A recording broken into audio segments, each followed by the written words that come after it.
Bismillahirrahmanirrahim. Assalamualaikum warahmatullahi wabarakatuh. Alhamdulillahirabbil alamin. Assalatu wassalamu ala asyrafil anbiya'i wal mursalin wa ala alihi wa ashabihi wa man tabi'ahu bi ihsan ila yaumiddin. Asyhadu an la ilaha illallahul qawiyyul matin wa asyhadu anna Muhammadan abduhu wa rasuluhul amin. Amma ba'd. Hadirin jamaah Masjid Al-Ikhlas yang mudah-mudahan dirahmati Allah Rabbul Alamin. Siang hari ini kita bersyukur kepada Allah Azza wa Jalla, Zat yang menganugerahkan kemudahan kepada kita untuk kembali hadir di majlis ta'lim ini, mengkaji hadis-hadis Rasulullah sallallahu alaihi wasallam yang dihimpun oleh Imam Nawawi dalam kitab Al-Arba'in An-Nawawiyah. Insyaallah pada siang hari ini kita akan membahas hadis nomor 21 sampai 24. Siang hari ini insyaallah 4 hadis ya yang akan kita bahas. Hadis nomor 21, hadis yang diriwayatkan oleh Imam Muslim. An Abi Amrin wa qila Abi Amara Sufyan ibni Abdillah. Dalam riwayat yang lain ditambah dengan Al-Thaqafi radhiyallahu an, semoga Allah Subhanahu wa taala meridainya. Qala, ia berkata, qultu, saya bertanya, ya Rasulullah, qulli fil islami qawlan la as'alu anhu ahadan ghairaka. Katakanlah kepadaku tentang Islam. Jamaah sekalian, salah satu di antara fungsi fi selain dari lidzarfiyah ya, untuk menunjukkan tempat, fi juga bermakna lil haqiqah. Jadi untuk menunjukkan urgensi, esensi sesuatu, hakikat. Nah, sehingga pertanyaan kulli fil islami qawlan bisa dimaknai dengan katakanlah kepadaku tentang hakikat Islam dengan satu perkataan yang la as'alu anhu ahadan ghairaka. Aku tidak akan lagi bertanya pada orang selain. Qala, maka Rasulullah sallallahu alaihi wasallam menjawab, qul amantu billah tsumma istaqim. Katakanlah olehmu, aku beriman kepada Allah, kemudian istiqomahlah. Jamaah sekalian, jawaban Rasulullah sallallahu alaihi wasallam inilah inti ajaran Islam. Pertama, inti ajaran Islam itu adalah iman. Semuanya bermuara pada iman. Kita ini sholat, kita ini zakat, kita ini saum, kita ini haji, ya. Kita ini hadir di sini. Semuanya itu bermuara dari iman. Kalau tidak bermuara kepada iman, maka sebanyak apapun amalan yang kita lakukan tidak akan diterima oleh Allah Subhanahu wa taala. Jadi jamaah sekalian, kita melaksanakan apa-apa yang diperintahkan oleh Allah, kita menjauhi apa-apa yang dilarang oleh Allah Azza wa Jalla, muaranya dari keimanan kita kepada Allah Rabbul Alamin. Orang-orang yang tidak beriman kepada Allah Azza wa Jalla, maka tidak mungkin mereka akan melaksanakan apa-apa yang diperintahkan oleh Allah, menjauhi apa-apa yang dilarang oleh Allah. Yang kedua, jamaah sekalian, inti ajaran Islam ini adalah istiqomah. Istiqomah apa? Istiqomah dalam keimanan. Jamaah sekalian, di ayat 2 sampai 3 surah Al-Ankabut, Allah Subhanahu wa taala berkalam, ahasiban nas ayyutraku ayyaqulu amanna wa hum la yuftanun. Apakah mereka akan dibiarkan begitu saja berkata kami beriman, lalu mereka tidak diuji? Walaqad fatanna alladhina min qablihim fala ya'lamannallahu alladhina sadaqu wa la ya'lamannal kadzibin. Sungguh kami telah menguji orang-orang sebelum mereka sehingga diketahui siapa orang-orang yang benar-benar beriman dan siapa yang mendustai keimanannya. Nah, ini inti dari hadis nomor 21. Selain dari apa-apa yang disampaikan di handout ini ya. Nah, ini sebagai ininya, sebagai tambahannya. Yang berikutnya hadis nomor 22.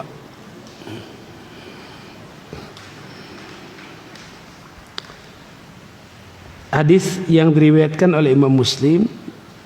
Jadi tidak semua yang ada di handout ini saya bacakan ya.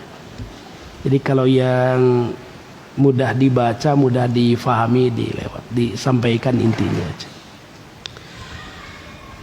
An-Nabi Abdullah Jabir bin Abdullah Al-Ansari radhiyallahu an, dari Abu Abdullah Jarir bin Abdullah Al-Ansari, semoga Allah Subhanahu wa taala meridainya, anna rajulan sa'ala an-nabiy sallallahu alaihi wasallam. Sesungguhnya ada seorang laki-laki yang bertanya pada Rasulullah sallallahu alaihi wasallam. Diduga laki-laki yang dimaksud itu dari golongan A'rab. A'rab itu orang Arab pedalaman. Para sahabat Rasulullah sallallahu alaihi wasallam, mereka itu senang kalau datang orang Arab. Jadi kalau ada orang Arab dari pedalamannya, kan dua kata ya untuk menunjukkan orang Arab itu. Satu al-Arabi. Al-Arabi. Kalau al-Arabi ini untuk orang Arab perkotaan. Sebutannya al-Arabi. Tapi kalau al-A'rab ya depannya hamzah ya. Al-A'rab itu orang Arab pedalaman. Kita baca ya misalnya di surah Al-Hujurat, qalatil a'rab. Nah, itu sebutan untuk orang Arab pedalaman. Nah, para sahabat itu kalau datang orang Arab ini senang. Mengapa? Sebab orang-orang Arab ini mereka itu berani bertanya pada Rasulullah sallallahu alaihi wasallam. Pertanyaan-pertanyaan yang oleh para sahabat yang ada di Madinah itu, mereka itu merasa malu kalau mempertanyakan itu. Ya, merasa risih kalau nanya itu, merasa sungkan kalau bertanya itu. Atau kadang ada pertanyaan-pertanyaan yang di luar dugaan para sahabat. Tiba-tiba ditanyakan oleh orang-orang Arab ini. Ya.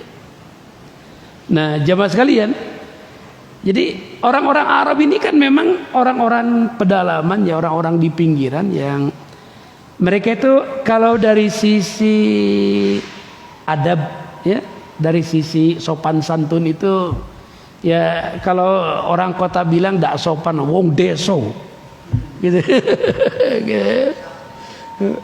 Jadi ya mereka kadang dari sisi etikanya ya, misalnya kayak cerita bagaimana orang Arab tiba-tiba masuk masjid, langsung ke pojok masjid, kemudian buang air kecil di pojok masjid gitu jemaah sekalian.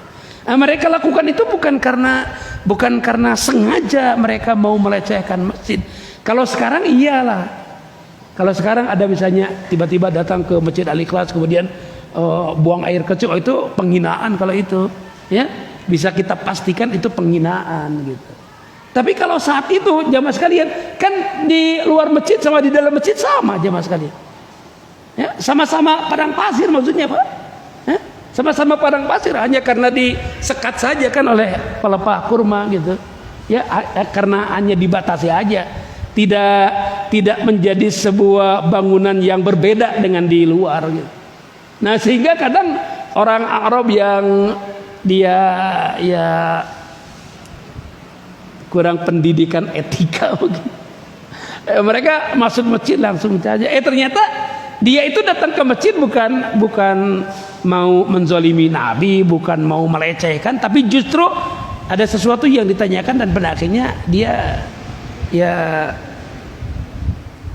datang pada Rasulullah sallallahu alaihi wasallam untuk satu keperluan.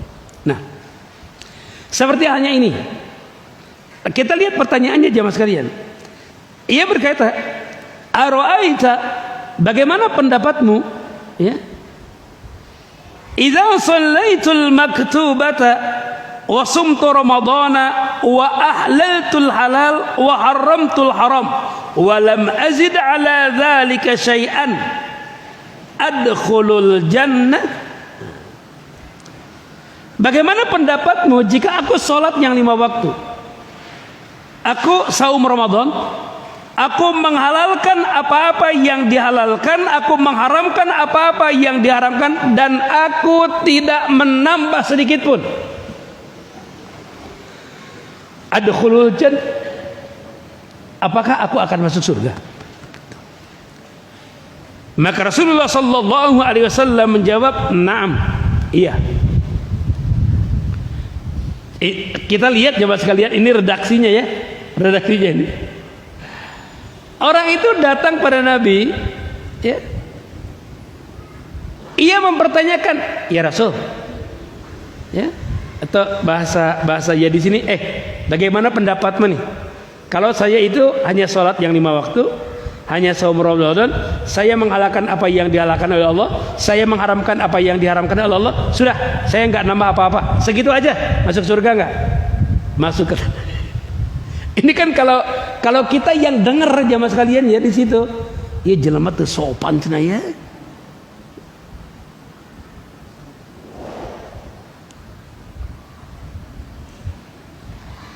Nah jamaah sekalian,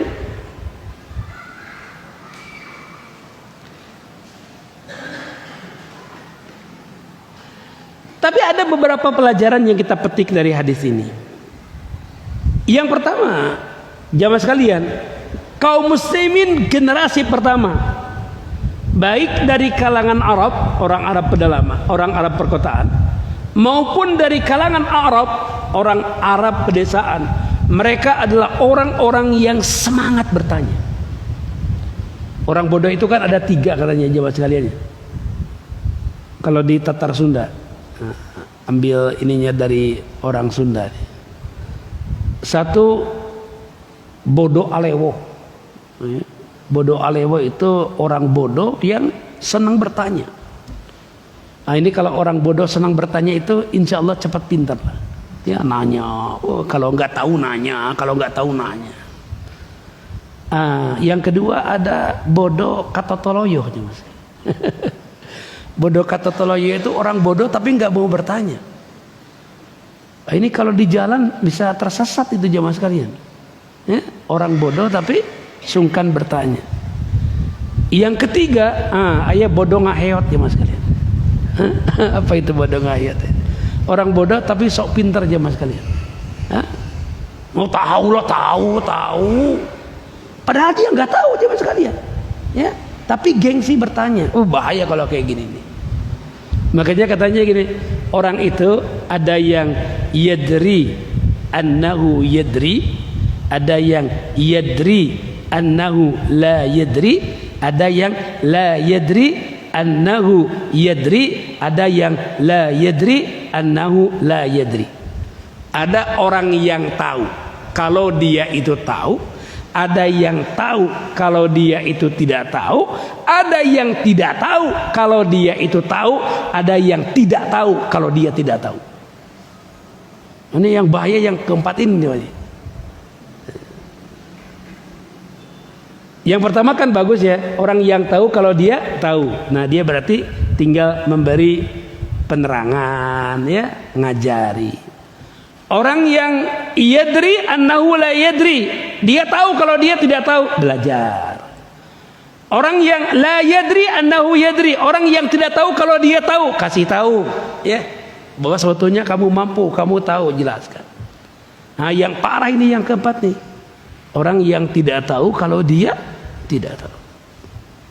Makanya jamaah sekalian, rusaknya agama ini Pak, itu oleh golongan yang keempat. Ya, orang-orang yang tidak ngerti agama lalu ngomong agama, oh hancur jamaah sekalian. Ya.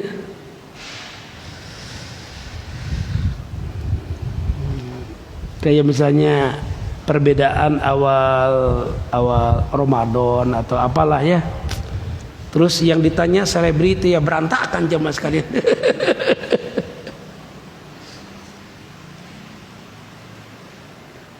Nah kemudian tujuan para sahabat itu kan pingin masuk surga. Makanya pertanyaan mereka itu fokus jamaah sekalian. Ini jamaah sekalian ya gini. Kalau bahasa kita standar minimal lah ya. Standar minimal nih.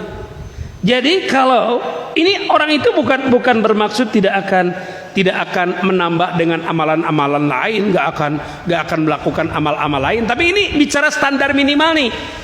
Kalau saya melakukan yang 4 itu, ya dengan standar itu tuh, itu bisa masuk surga nggak? Kayak kita nih nanya sama ini kalau nilainya itu 7 kayak anak Pak ya. Kalau nilainya 7 itu lulus nggak gitu loh Pak? Gitu Pak ya? Lulus nggak? Nah kayak gitulah gitu. Nah jadi kalau orang konsisten sholat yang 5 waktu, saum Ramadan, menghalalkan apa-apa yang dihalalkan oleh Allah, mengharamkan apa-apa yang diharamkan oleh Allah. Tapi jamaah sekalian, mengapa Rasulullah Sallallahu Alaihi Wasallam menjawab na'am?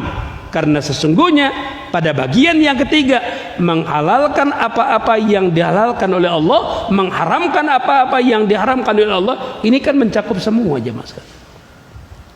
Betul tidak Pak ya? Ini mencakup semua, ya, mencakup semua syariat yang diturunkan oleh Allah Azza wa Jalla. Itu yang ke-22. Kita lanjut ke hadis nomor 23.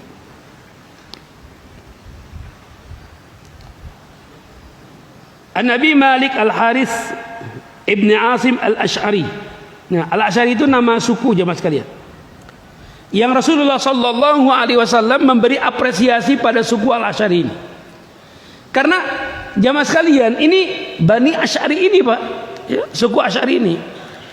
Itu kalau mereka sedang berada dalam kondisi pailit, sebagian di antara mereka berada dalam kondisi pailit Pak ya. Itu Bani Ash'ari ini, ya, anak keturunan Ash'ari ini kumpul semua jemaah sekalian. Kumpul semua. Mereka membawa harta-harta mereka. Lalu dikumpulkanlah harta-harta mereka itu dalam satu tempat. Kemudian apa yang mereka lakukan? Mereka bagi rata harta kekayaan mereka itu di antara kerabatnya. Ini kan luar biasa jemaah sekalian ya. Ini misalnya taruhlah ada 20 orang nih Pak. Ya, 20 orang nih. Kemudian 10 orang Pak, 10 orang dalam kondisi pailit. Ya, 10 orang dalam kondisi pailit. Itu dihimpun jamaah sekalian. Bawa kekayaan mereka itu dihimpun semuanya ya, bawa itu. Nah, sesudah kumpul semuanya bagi 20. Hah? Bagi 20. Semuanya dapat kebagian, rata semuanya jamaah. Nah inilah yang membuat Rasulullah Sallallahu Alaihi Wasallam merasa takjub dengan Bani Ash'ari ini.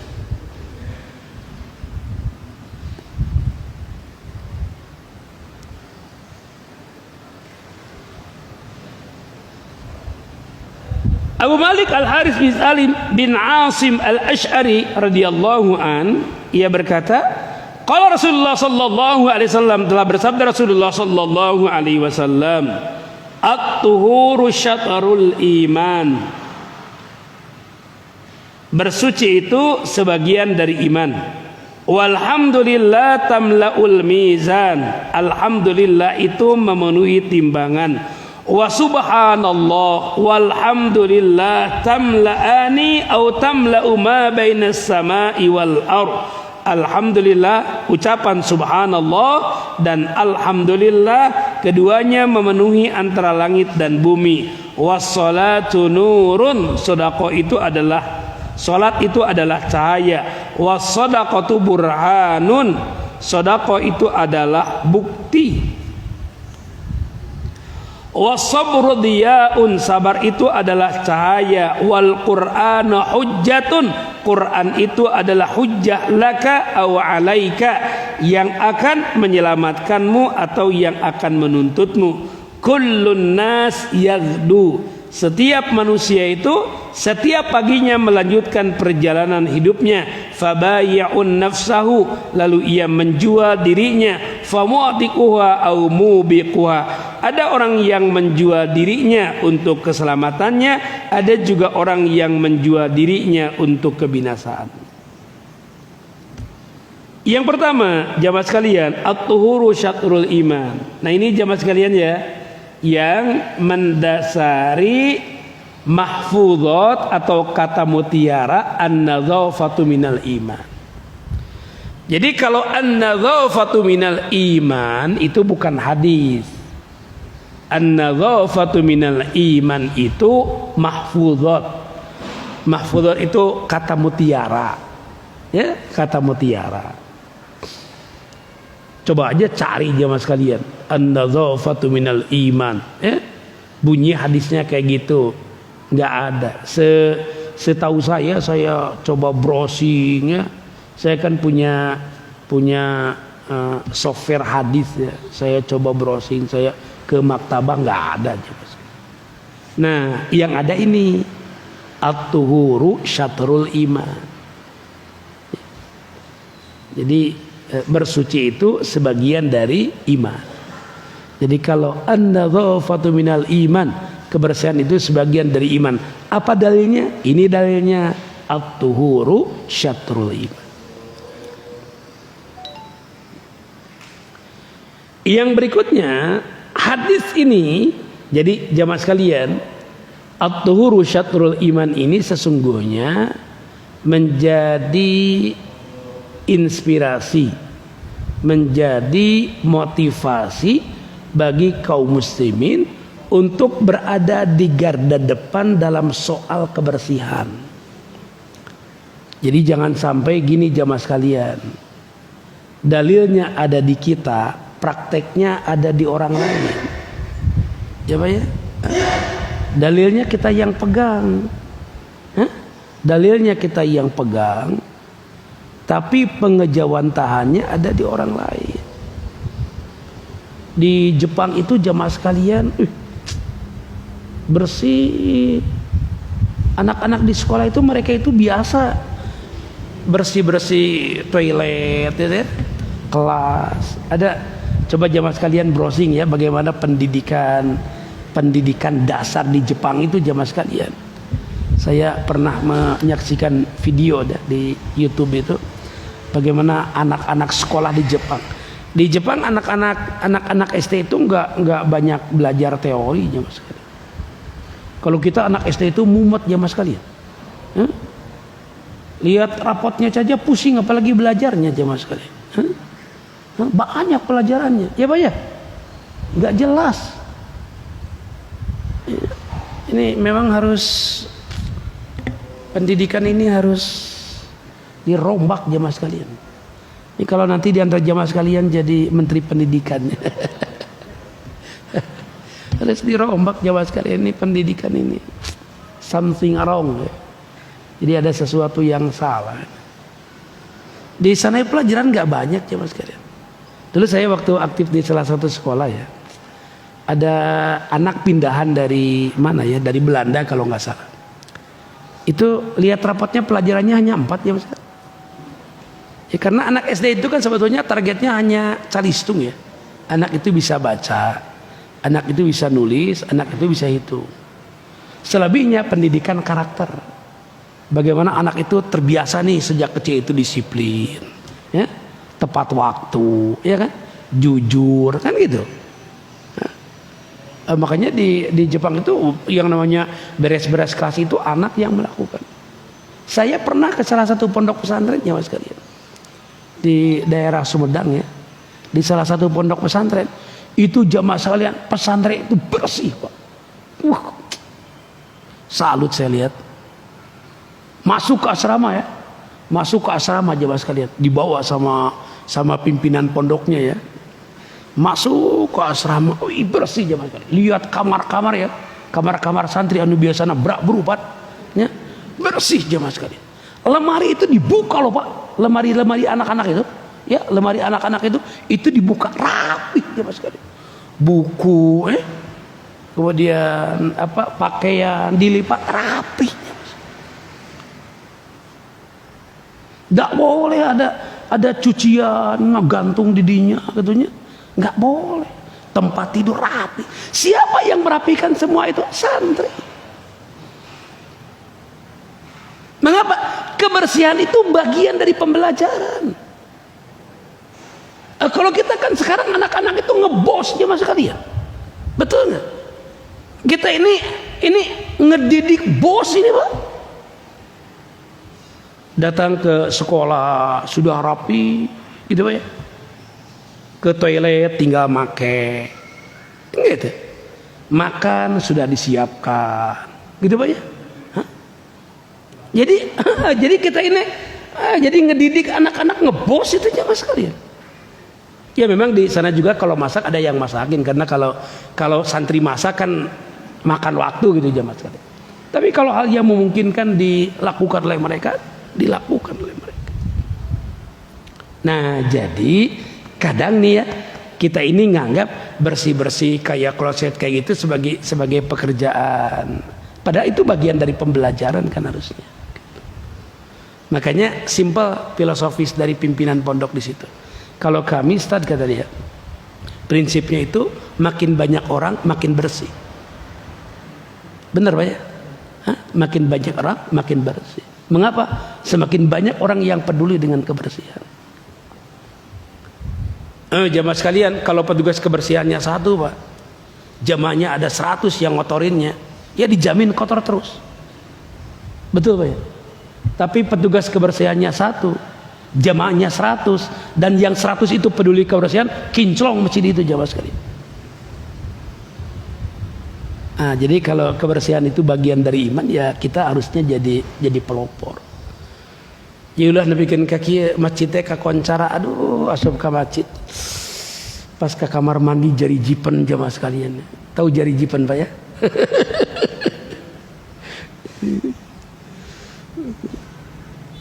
Ya harusnya kita ini berada di garda depan ya. Apalagi saya kalau masuk ke pondok-pondok pesantren banyak, aduh. Ya, memprihatinkan lah ya, memprihatinkan. Siapa poe ngagugulung Quran, ngagugulung hadis, dari aspek kebersihan saja sudah ini ya. Nah, harusnya kita evaluasi lah sisi itu, kita evaluasi ya. Kita evaluasi sisi. Kemudian yang berikutnya, hadis ini berisi keutamaan tentang tasbih dan hamdalah. Jadi ketika kita mengucapkan alhamdulillah, ketika kita mengucapkan subhanallah, ngan peda sok ieu suka ada salah penerapan. Kita itu subhanallah untuk sesuatu yang luar biasa, sesuatu yang mencengangkan, kita bilang subhanallah. Bukan jemaah sekalian, subhanallah itu kalau untuk sesuatu yang luar biasa, sesuatu yang menakjubkan, ucapannya masya Allah. Subhanallah itu jemaah sekalian justru untuk dosa-dosa kita nih. Ketika kita menyadari, oh kita ini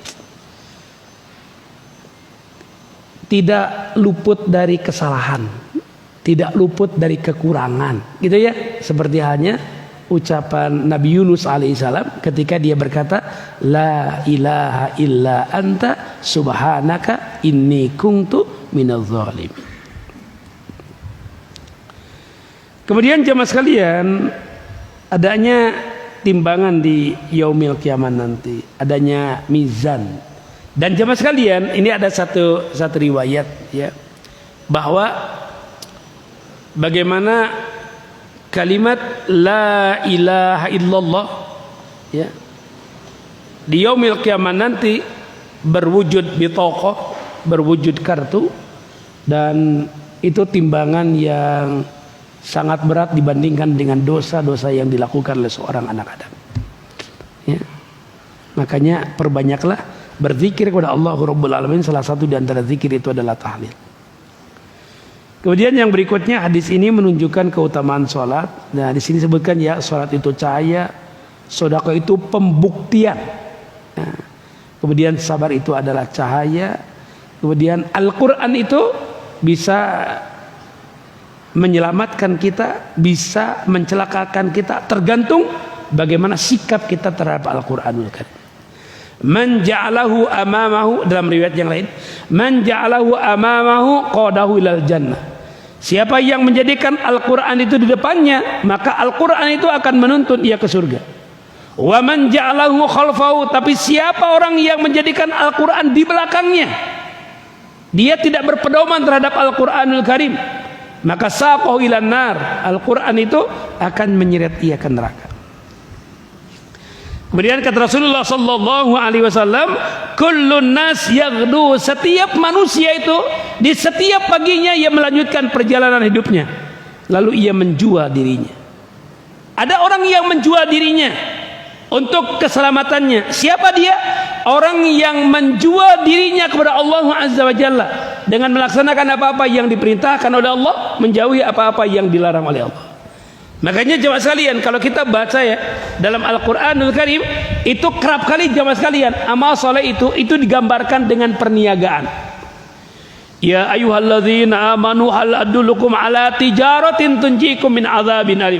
Wahai orang-orang yang beriman, maukah kalian aku tunjukkan pada tijarah, pada perniagaan yang akan menyelamatkan kalian dari azab neraka. Apa itu? Tu'minuna billahi wa rasulihi wa tujahiduna fi sabilillahi bi amwalikum wa anfusikum. Digambarkan dengan tijarah. Siapa orang yang menjual dirinya untuk kebinasaannya? Mereka yang menjual dirinya kepada setan, mereka yang menjual dirinya untuk memperturutkan hawa nafsunya. Nah jamaah sekalian, mereka itulah orang-orang yang menjual dirinya untuk kebinasaan. Yang berikutnya hadis nomor 24. Nah ini hadis nomor 24 panjang, tapi ini bagus sekali. Ini hadis qudsi jamaah sekalian. Hadis qudsi ini itu hadis yang ya simpelnya firman Allah yang tidak tercantum dalam Al-Quranul Karim. Jadi Rasulullah Sallallahu Alaihi Wasallam ya, redaksinya dengan yarwihi an rabbihi azza wa jalla atau qala Allah Ta'ala. Itu ya, itu hadis qudsi. An Abi Dzar Al-Ghifari, ini diriwayatkan oleh Muslim radhiyallahu an, dari Abu Dzar Al-Ghifari, semoga Allah Subhanahu wa taala meridainya. Ani Nabi sallallahu alaihi wasallam, dari Muhammad sallallahu alaihi wasallam, fima, ini terpisah harusnya ya, mim dan fa-nya terpisah. Fima yarwihi an rabbih jalla azza wa jalla. Rasulullah sallallahu alaihi wasallam meriwayatkan dari Rabb azza wa jalla, annahu qala, sesungguhnya Allah Rabbul Alamin berkalam, ya ibadi inni haramtu zulma ala nafsi wa ja'altuhu bainakum muharraman fala tadzalamu. Wahai hambaku, sesungguhnya aku mengharamkan kezaliman atas diriku dan aku menjadikan kezaliman itu haram di antara kalian, maka janganlah kalian saling menzalimi. Jadi jamaah sekalian, ini hadis yang siogianya menghantarkan kita menjadi orang yang selalu berbaik sangka kepada Allah, selalu berhusnuzon kepada Allah. Jamaah sekalian, justru persangkaan kita ini diuji ketika kita bersua dengan sesuatu yang tidak cocok dengan keinginan kita. Betul tidak Pak ya? Ketika kita sakit, musibah datang bertubi-tubi, padahal di satu sisi kita sudah berupaya untuk memperbaiki diri. Di sana jamaah sekalian, persangkaan kita ini diuji. Kalau badan lagi sehat, ya Pak ya, uang banyak, usaha lancar, oh kalau kayak gitu ya pasti berbaik sangka kepada Allah. Panjerios lagi, aduh Allah memeninyaangan pisan ke abdi teh gitu. Tapi jamaah sekalian nih, coba nih Pak, di saat kita ini lagi aktif ya Pak ya, hadir di majlis-majlis ta'lim, sholat kita jaga, kita sedekah, tiba-tiba jamaah sekalian datang masalah bertubi-tubi Pak. Kan tidak sedikit orang yang berkata, abdi mah cenanya nabat kieu-kieu teuing, cenah gitu jamaah sekalian. Ya kan? Allah teh nggak sayang ke saya mah, tuh jamaah sekalian. Ya. Berarti dia apa? Berburuk sangka kepada Allah. Padahal jamaah sekalian, kata Rasulullah sallallahu alaihi wasallam, min husnuzan min husnil ibadah. Berbaik sangka kepada Allah itu cermin dari baiknya ibadah seseorang. Nah, di antara dalil yang menghantarkan kita berbaik sangka kepada Allah adalah ini. Allah itu mengharamkan kezaliman untuknya. Jadi jamaah sekalian, tidak mungkin Allah subhanahu wa ta'ala menganiayai hambanya. Pasti ada hikmah di balik setiap musibah yang kita alami. Ya ibadi, kullukum dhalun illa man hadaitu, fastahduni ahdikum. Wahai hambaku, kalian semua sesat kecuali orang yang telah kami beri petunjuk, maka hendaklah kalian minta petunjuk kepadaku, pasti aku akan memberinya. Makanya jemaah sekalian, setiap hari kita bermohon kepada Allah, ihdinas siratal mustaqim. Berapa kali Pak? 17 kali. Itu kalau wajib doang jemaah sekalian ya. Kalau tambah sholat sunat, oh banyak, bisa sampai 40 kali jamaah sekalian. Coba kita hitung ya. Kalau sholat rawatib berapa? Bisa 12 rakaat, bisa 10 rakaat ya. Kalau ambil yang 10 rakaat nih, ya berarti 17 tambah 10, 27. Ya Pak. Tambah nih sholat tahajud, ya 11 rakaat. Berarti tambah jadi 38. Tambah lagi tahiyatul masjid, itu bisa sampai 40 kali jemaah sekalian. Dalam sehari kita bermohon kepada Allah Azza wa Jalla, ihdinas siratal mustaqim.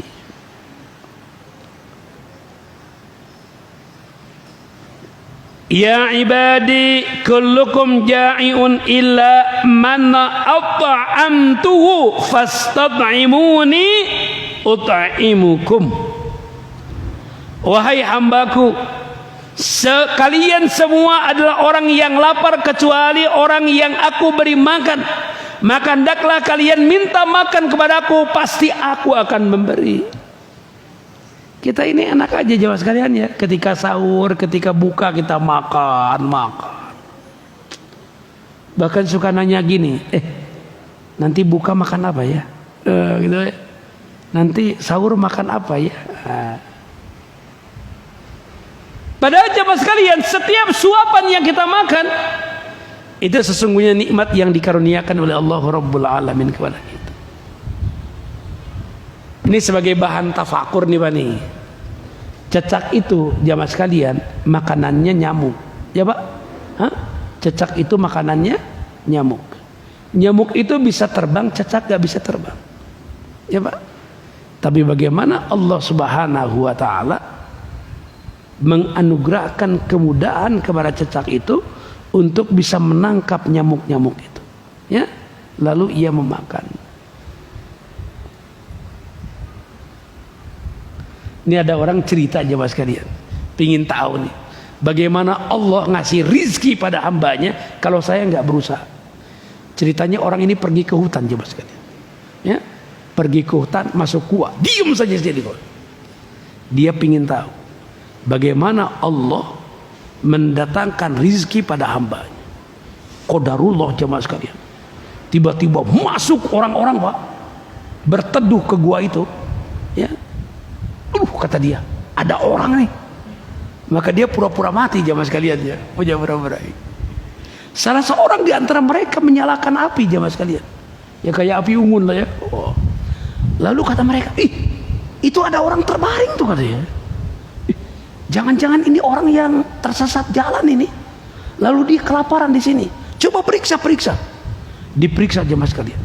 Kemudian kata yang meriksa, dia masih hidup. Kata yang berbaring ini, waduh, ketahuan saya masih hidup ya. Dia diam aja nggak bereaksi. Kasih minum. Ya, jamaah sekalian, maka disiapkan air kasih minum. Orang itu berusaha untuk nahan, nggak buka jamaah sekalian. Dipaksa Pak, dipaksa dan air itu minum. Saat itu dia berkata, waduh benar jadinya.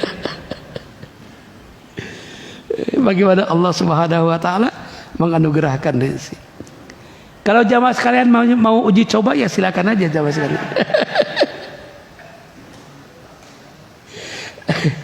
Ya ibadi kullukum arin illa man kasautuh fastaksuni aksukum.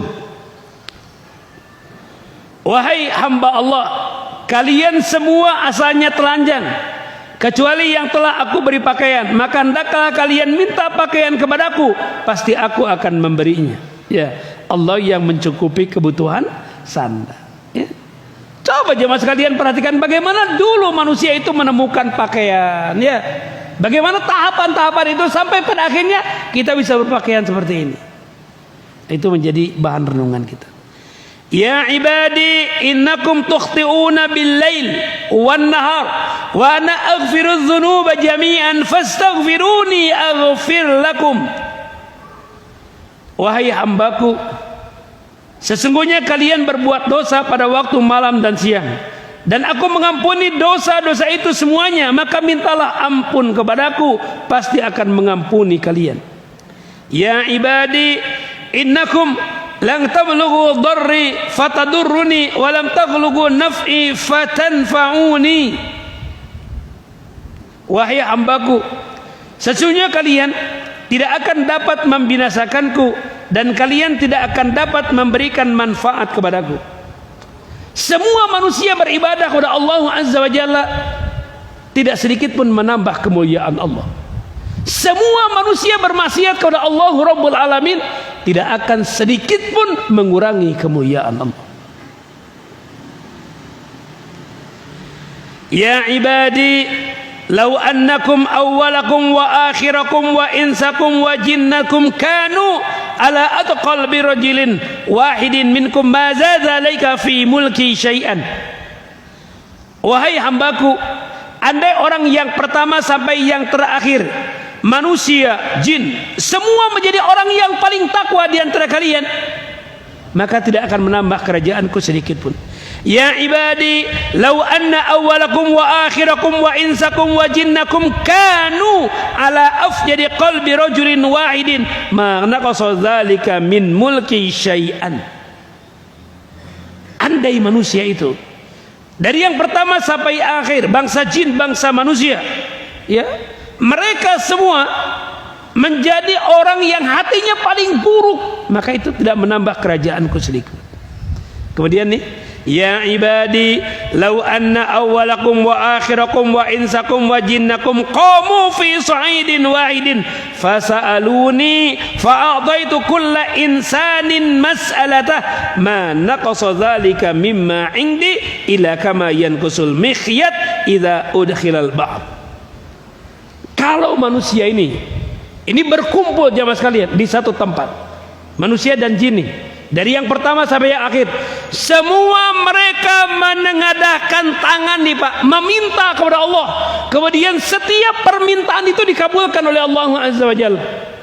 Maka tidak mengurangi sedikit pun perbendaharaan Allah, kecuali diibaratkan seperti nih, telunjuk ini dimasukkan ke lautan, kemudian diangkat ini. Ada yang berkurang dari lautan itu? Tidak ada sedikit pun yang berkurang. Oleh karena itu jemaah sekalian, jangan pernah berputus asa, berdoa kepada Allah Azza wa Jalla.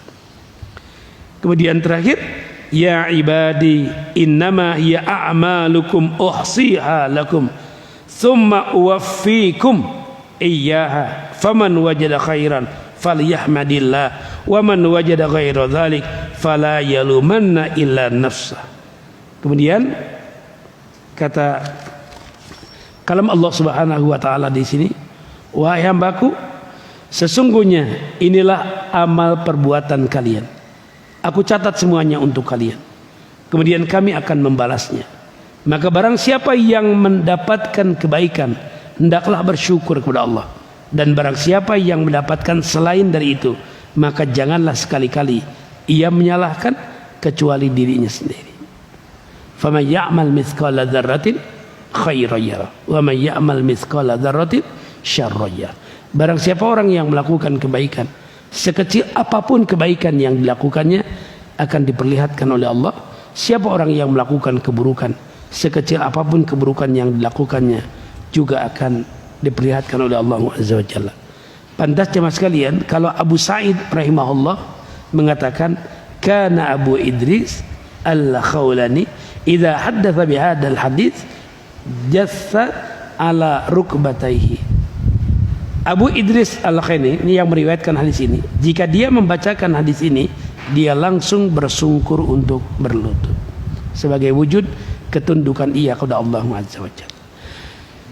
Ini jemaah sekalian yang disampaikan di siang hari ini. Insyaallah besok kita lanjutkan kembali ya, hadis nomor 25 dan selanjutnya. Semuanya ada 42 hadis ya insyaallah.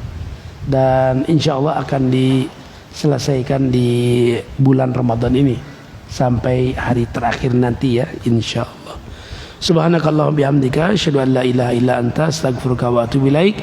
Walhamdulillahirabbil alamin. Assalamualaikum warahmatullahi wabarakatuh.